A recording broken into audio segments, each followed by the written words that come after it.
G'day and welcome to another episode of Spectrum Uncensored. Today I have with me Darci from Lismore in New South Wales. Thank you for popping in today to have a chat. Hi, it's really good to be here. I'm feeling really So excited. tell me a little bit about what you were diagnosed with and when you were diagnosed. So I was diagnosed as Asperger's back when that was a relevant term, when I was about 5 years old. And my only diagnosis was Asperger's at the time. And as I've gotten older, it's obviously just autism now. And yeah, I've sprinkled in a few other diagnoses on the way, but I mostly identify with being autistic. It's interesting because I find that I'm autistic and ADHD, and I find that I'm more like ADHD heavy. Like and it's interesting that you say you identify. Yeah, you identify as more autistic than anything else, which that I can relate to that in that regard because I find that my ADHD controls my life more regularly than my autism does. Absolutely. Is that why you say that you identify more? Yeah, well, I've been diagnosed with OCD and CPTSD, and I find that a lot of what I experience through those diagnoses, I've already been experiencing with autism. So whilst I can still accept those diagnoses, I definitely am like, oh, that's just the autism. And I think it feels way more true when I say that these things I experience are as a result of autism. So that's why I feel more drawn to that identity. Yeah, well, I think I think you're actually the first person that's female that has been diagnosed as a child, because at the moment it's quite it's like a dominant area with women being diagnosed late in life. So tell me a little bit about what it was like growing up knowing your diagnosis. I think this is such a incredible thing for me to talk about, I think, because I don't know any other women or assigned female at birth people who were diagnosed at a young age. And a lot of the time I feel like we're talking from totally different results of the same history, if that makes sense. And for me, growing up, my brothers were autistic and diagnosed autistic. And so I always kind of knew that I was a lot like them, and they knew that they had that diagnosis. But I think because back then it was a bit weird, quote unquote, for a girl to have autism. So I was really ashamed about it. And when I knew, I suddenly didn't want anybody else to know. It was like this super private thing that only my family and I talked about. And I think that quietness that I had about it really put me into this desire to mask and to be a different person than what I really was. So when people talk to me about being diagnosed late, they talk about the masking that they just can't get out of the habit of. And I relate to that, but in a different way of like, I knew I had it, but I didn't want anybody else to know I had it. And so I did anything that I could to avoid that for big public knowledge. So it was very lonely, pretty isolated. That definitely makes sense. I think too, there's back then, like, it's only really come into the spotlight not that long ago that women can have autism and it's not just boys. Yeah, absolutely. So that definitely makes it tricky. Yeah. You were saying when we were having a chat actually via text that you've got a rather big adventure coming up. Do you want to tell me a little bit about that? Oh my goodness. That's crazy that you mentioned that today, because I woke up today and it was the first day that it really felt real. In 2 weeks, I'm going to Japan for a writing retreat, a 1-month-long writing retreat. And I'm going there alone, but then meeting up with a group of people I've never met before who are also going to be in this course with me. Yeah, I'm very excited, but very scared. Terrified. It's very that's very full on. Like, it's very brave.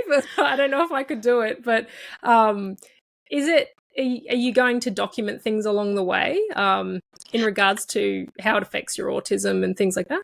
Absolutely. That's my main goal of this trip, is to document what it's like to be in the most populated city in the world, I think it is, and also one of the most high sensory environments that you could possibly be in as an autistic person. Because I guess growing up, I never really thought that that could be on the cards for me, because it was just all too much. But a couple of years ago, I decided that my desire for it was really strong and that I could actually make it something really incredible. So I just really want to create content that people will be able to look at and go, even though I'm autistic, I can actually do this, and I can figure out how to make it sensory friendly and neurodivergent safe. I love that. I went to China when I was 16, and that was full on. Like, that's a super populated area too, and quite a sensory overload. But Japan's like a whole new level. Like, there's lights flashing everywhere, and I don't know if I could do it. But China was full on in itself, so I don't actually know how I got through that. Probably a lot of masking. Yeah. But it was something that I wanted to do. Yeah. So I definitely hats off to you for for braving it. Thank you. Yeah, so what would you say? I mean, obviously that's going to be an accomplishment in itself, but what would you say you're most proud of in your life that you've accomplished so far? I think about this frequently, and I think something that really, when I'm feeling down and I feel worried about the person I am, I think about a lot when I was in year 12 and I was doing my HSC. My mum was really ill. She got diagnosed with liver cirrhosis, and she kind of had a really quick decline. And within a space of a few weeks, I had to move into this kind of parenting role between my two brothers whilst my mum was dealing with that sickness. And I was working at an ice cream store to sort of make money whilst we were trying to get a hold of all these organizations to help us, just to hold us out for that time. And I never gave myself credit back then. I just really didn't see that what I was doing was a big thing. But looking back on it, I think I'm so proud of getting through the HSC already as an autistic person. Getting through the HSC is major. And I had a lot of autistic friends who really struggled during the HSC. But then to do that with the added stress of supporting a family was, I think, life altering for me, like a permanent change to my psyche. And I'm never going to forget that, and always going to be like, anytime I think I can't do something, I rely on that moment to sort of perk me back up. It's that resilience and adaptability that a lot of people don't give others credit for. That's quite a traumatic experience, and a kind of a lesson in having to grow up really quickly. And I mean, I come from a very big family, and I feel like I was a little bit of a second mum to them as well, because there was quite an age gap. My sister's 21 years younger than me. She's at the bottom, and then I'm at the top, and then we've got 7 brothers in the middle. So wow. I can definitely relate. Yeah, I can relate to that kind of parenting role. Like, when it all got too much, I kind of felt like I was there to take some of that load away. So obviously can't relate to the sickness side with your mother, but I hope she's doing well now. Yeah, she is. She's a trooper. We were worried for a moment, but she's healed from it now, and she's doing amazing. That's really good news. And I guess, how does your autism affect your daily life, would you say, in every sense, I guess? Yeah. I was actually thinking about this last night as I was at a gig, a concert, just a local one, and I had been there since 6:30, and they'd said that it was going to start at 7:30, and then the plans changed because the artist couldn't get there on time, and it didn't start till 9. And I felt so disencouraged by the change of plans that I was just ready to go home. but I was there with people who really wanted to see it. And so that sort of added a layer of stress to an already being in a really busy environment. And then the sound check was happening with other music in the background. So I think the main thing is realizing I'm always going to cope with a sensory challenge that other people might not go through. And that can be really lonely when you're around a lot of people who seem to just be enjoying their time, and they just aren't bothered by the fact that there's 6 different layers of sound happening and then everybody's squished into a tight space. They just seem fine, and I'm struggling. And I really feel my autism in those moments, because I'm like, how is everybody else just thriving? And I think in the major regard, it's less about like, because I've adapted and I've known since I was really young that I was autistic, I've always had this forgiveness for myself. But I think what mainly affects me these days is how other people don't understand what it's like for an autistic person, and trying to explain that or trying to get them to empathize in a way can be really challenging. And it often means that just out of pure exhaustion, I will just be the person that people want me to be, just so that I don't have to, I guess, take on the responsibility and the labor of explaining it. And I think that desire to be palatable as an autistic woman, especially, or non-male, is extremely like suffocating. And I think that's been my everyday challenge, is just trying to edit myself a little bit to make myself more appealing to others. Well, it's funny you say that, because I feel like we kind of hold that stigma of the whole women can't have autism, even though it's been proven now that it is true, we can. But we kind of people hold on to that, so they don't quite believe it. It's a little bit like ADHD in boys. A lot of the time people just go, oh, he's just a boy. Like, yeah. It's not, that's just boys. And so it's really, people just are very disregarding of things, and that's degrading, and it's not, we don't make it up. It's an everyday battle to survive. So it's, and all we want is to live. We don't want to just be surviving. We want to actually live and thrive and, make connections. It's not that, people always say, oh, have you got autism? So you like being alone? It's like, just because I like being alone sometimes, it's not really about wanting to be alone. It's sometimes you need to be alone. And then you still want connections, but it's very lonely. It can be lonely because you don't quite know how to make those connections. So, I mean, with your friends, do you feel like a lot of them are neurodivergent, or do you feel like you've got a mixture of neurotypical and neurodivergent?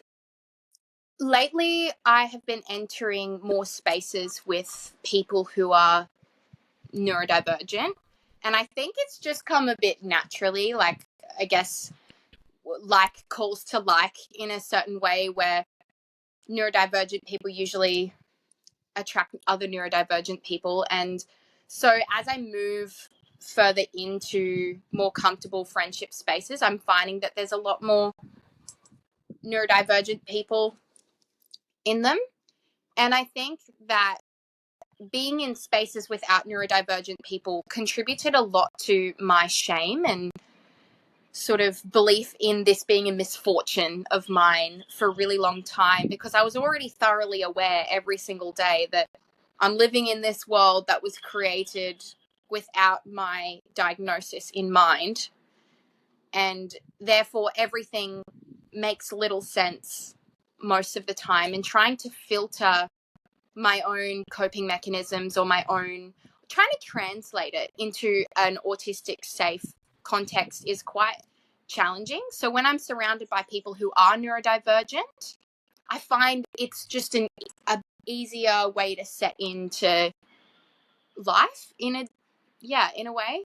Yeah, I mean, you feel included and you feel accepted, and I feel like, even I've had a few people now say, oh, as soon as you've told me your diagnoses, I feel so much more comfortable talking to you, because I know that you'll be able to relate and that you're not going to be judgmental and things like that. So I think that's pretty much why we're attracted to other neurodivergent people, because like they're going to get it, and if we, you know, if I ghost them for 2 weeks, they're still going to be my friend. Like they know the struggles, you know, to do with the neurodivergence. So it's definitely, it's about finding your people for sure, and yeah, not having to explain yourself every 5 seconds or having to mask yourself. I mean, I still mask with some of my neurodivergent friends. I don't realize I'm doing it, and I'm trying to break out of that habit, but it's really hard when you've been doing it your entire life. So it's a bad habit.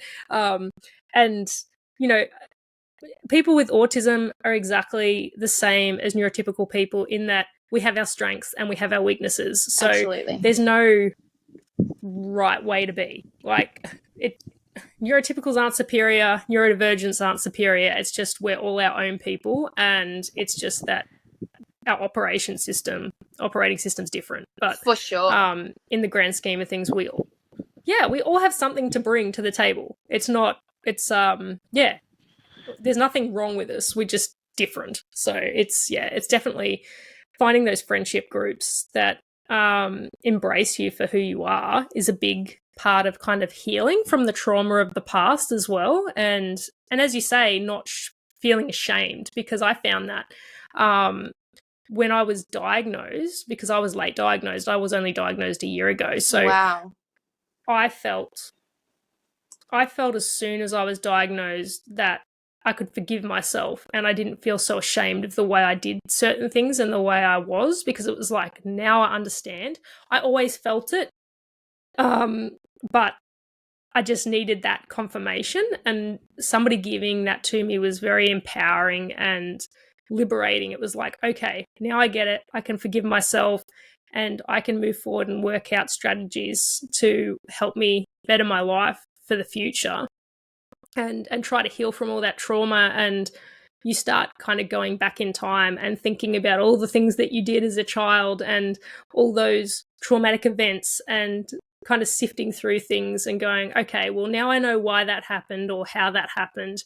And yeah, you just stop blaming yourself for so much stuff. And it's like a healing process, and you grieve as well. But I mean, some people say, I wish I knew that I was autistic when I was a child. Do you feel like you're better off that you knew? Because it kind of sounds like it's a catch-22. Like, you still get traumatized. It doesn't matter whether you know in the beginning or you know halfway through. Do you feel like, I wouldn't say the upper hand, but do you feel like you've got a more of an upper hand because you knew when you were younger, or do you feel like that was kind of disservice? Do you think you would have preferred to have kind of coasted through and not known? When it comes to talking about whether I'm better off knowing my diagnosis from a young age, this is something that I think this actually might be one of my greatest struggles when it comes to my diagnosis, because I've juggled back and forth with the idea of what my life would have been like if I got diagnosed later. And there are times where I almost wished I didn't know. And I guess it's that desire, that ignorance is bliss kind of experience. And I think maybe when I desire to have not known, what I really feel is that when I found out, I didn't like the way that the world saw me once they knew that I was autistic. So I think the desire to not know, or maybe to know later and to have like this, I don't know, perceived just ignorance throughout life until I get diagnosed. It's really a fallacy. It's fake. There's nobody that gets to live with that like la-di-da-di-da feeling that they get before diagnosis, because I understand that not having a diagnosis until a certain point of in your life, a later point in your life, can be a really lonely life, and I don't want that. I think when I got diagnosed, as a child, it was only a couple years later that I went selectively mute for a while because people at school started finding out that I was different. I would carry a fidget to school, and I would have a special teacher from time to time. And so I think people garnered this understanding that I was different. And so it pushed me right back into my shell. And I think the tools for girls with autism back then were really limited. And I mean, I think a lot of people have a problem with applied behavior analysis, and I definitely did from a young age. And so I think back then it sucked that I was diagnosed during a time that had little time, patience, and money for girls with autism, because we were kind of just treated like the boys. And if you didn't relate to that, well, there was no treatment for you, so good luck. So I think there's just really no winning until we have correct treatment methods, not treatment, but support methods for girls and non-men with autism and people with autism in general, honestly, because I don't think that there's many support networks at the moment in comparison to what we really could have. Like, there's so much that works for us if we just had a little leg up in life. So yeah, I juggle with it. I often think that it'd be amazing, and then other times I think I'm so lucky to have been diagnosed early. It comes down to maturity, I feel, too. Like, you're not at that age, you're not ready for that. That's a real, like, kind of bombshell moment for a child to be diagnosed. So when you're diagnosed late in life, it's almost like you've got some coping mechanisms in place, and you can kind of ground yourself a little better. Not necessarily, but generally speaking, you're a little bit more prepared, and you've kind of gone through life thinking, yeah, I think maybe. And so you kind of know what's coming. Yeah. So I think that probably helps when you're being diagnosed later. Yeah, I think online resources as well, when people are looking to get a diagnosis as an adult or even a late teenager, are gentle. Like, online resources these days, you can go on Instagram pages of people who are autistic and all those kind of resources that we have, TikToks and all that kind of stuff, who will guide you in a gentle format. Whereas when I was younger, being told you were autistic was like, okay, your entire life is changing now. Like, good luck. And so it just felt like this huge blow to put on a 5-year-old. And I was just I didn't even get the chance in preschool to know that I was different. And then as soon as I hit kindergarten, it was like a totally different world for me. And understanding that I was really different too, like being told that I was really different, then understanding that going into one of a really vulnerable step in life for a child it was very confusing. And yeah. As trying to change your language around things too, especially for children, I found that a real struggle with my son. My son's he's autistic and ADHD, but he's also nonverbal. So it's really tricky because you're trying to change your language to not kind of accidentally shame the child for being different. Like, it's really hard. You got to kind of give him the heads up, but you don't want to shame them or make them feel insecure about the fact that they're different. And when you say resources, you're completely correct. Even these days, we don't have very many resources for adults. So once we come into adulthood, it's kind of just like, okay, you're an adult now, like, you're cured. So they've kind of like they've gone like heavy on the kids, which is understandable, because I don't even like using the words early intervention, because intervention kind of just sounds like a bad thing. Very jarring. I feel like it's just like early supports. Yeah. Yes, early supports for children. So I guess if somebody suspected that they were autistic but they weren't diagnosed yet, obviously this is relating to adults, what would you say to them as advice? To absolutely trust your gut. Autistic people, and I'm sure, I mean, I can't speak from the perspective of an ADHD person, but I think there is a fire inside us that burns with the understanding that something is a little bit different to the people around them. And the way that you view things and the way your brain cognitively moves is different. And I think medical professionals, they quite often tell people that, oh, it's okay to be different. And of course it is. It's fabulous to be different. But it's also completely okay to understand that you're different and also know that there could be something in you that could use attention and love and nourishing. So I think as well, upon getting diagnosis and seeking diagnosis, to find yourself around other autistic or neurodivergent people is going to save your life at some points, because doing that alone or doing that not around people who just get it. And autistic and neurodivergent people, I can speak on my terms and my friends. We have so much space for people looking for diagnosis because we know how hard that road is. It's really lonely, and you can't see it in front of you until you've actually walked that step, what it's going to look like.